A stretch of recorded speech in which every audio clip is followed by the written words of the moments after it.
setelah eksepsi yang diajukan oleh tim kuasa hukum masing-masing ditolak Majelis Hakim Pengadilan Negeri Tipikor Palembang, sidang terhadap Rusman, 49, dan Junaidi, 49, dilanjutkan. Agenda sidang hari ini menghadirkan 6 saksi, yang diantaranya adalah konsultan perencana, konsultan pengawas dan Pokja.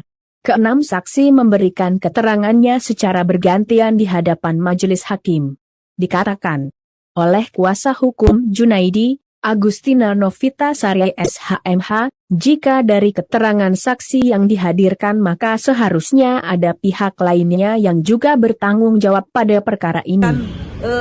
Mensubkan secara lisan kepada seorang yang bernama Fajri, yang mana yang disubkon ini Fajri dengan temannya Ananto itu orang ahli yang tidak ada sertifikasinya terhadap pembuatan turap. Mereka ahli di pembuatan jalan dan jembatan.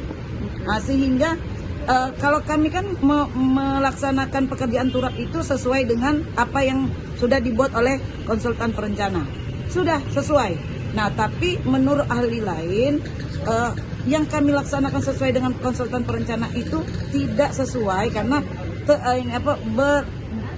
akan mengakibatkan 10 tahun ke depan akan ada terjadinya rubuh.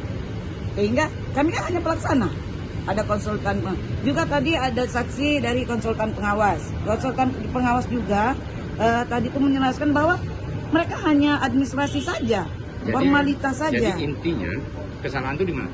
Kesalahan tuh dari perencana sudah salah karena sekarang begini, intinya tuh kalau dari perencana saja sudah salah, walaupun kami melaksanakan sesuai dengan apa yang sudah diarahkan, hasilnya akan tetap salah. Berarti dalam hal ini kita juga beranggapan kalau ada pihak lain yang harusnya bertanggung jawab ya? Pasti. Yang seharusnya paling bertanggung jawab adalah konsultan perencana. Karena dari rencana dia itu ada ahli lain yang mengatakan, yang menjadi dasar BPK mengatakan ini kerugian negara. Nah, karena dari perencanaan itu sudah tidak jelas, dikerjakan oleh orang yang tidak ahli atau tidak berkompeten di bidangnya. Juga bagian pengawas dia tidak melaksanakan pengawasan pekerjaan itu sebagaimana mestinya, sehingga pekerjaan itu terbengkalai. Dan terungkap juga memang pekerjaan itu tertunda, tidak bisa diselesaikan karena ada 60 hari dihentikan oleh PPK dengan alasan ada yang memenangkan tender terhadap mereka itu kan Pokja, tidak ada hubungan dengan klien kami sebagai PPK, itu Pokja. Jadi setelah ada Pokja baru diserahkan ke PPK. Jadi PPK nanti yang yang membuatkan kontrak surat perintah kerja itu kan.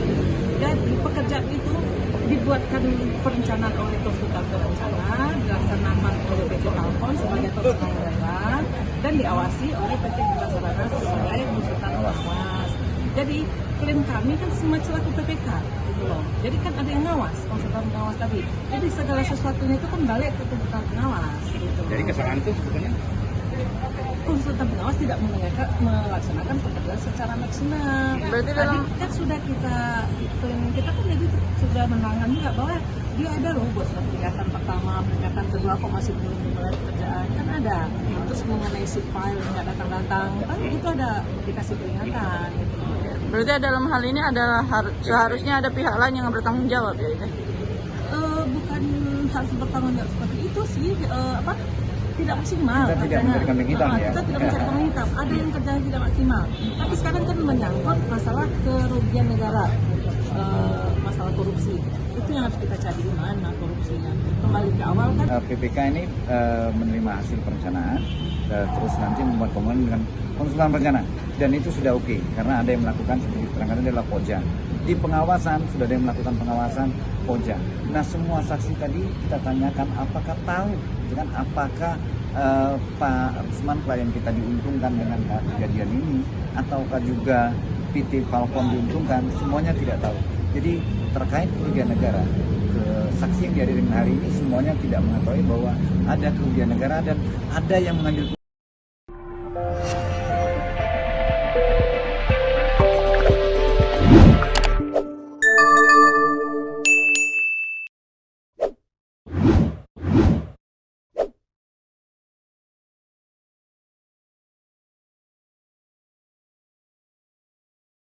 Hai pemirsa Sri Popo TV, jangan lupa komen, like, dan subscribe, serta tonton terus berita-berita terupdate lainnya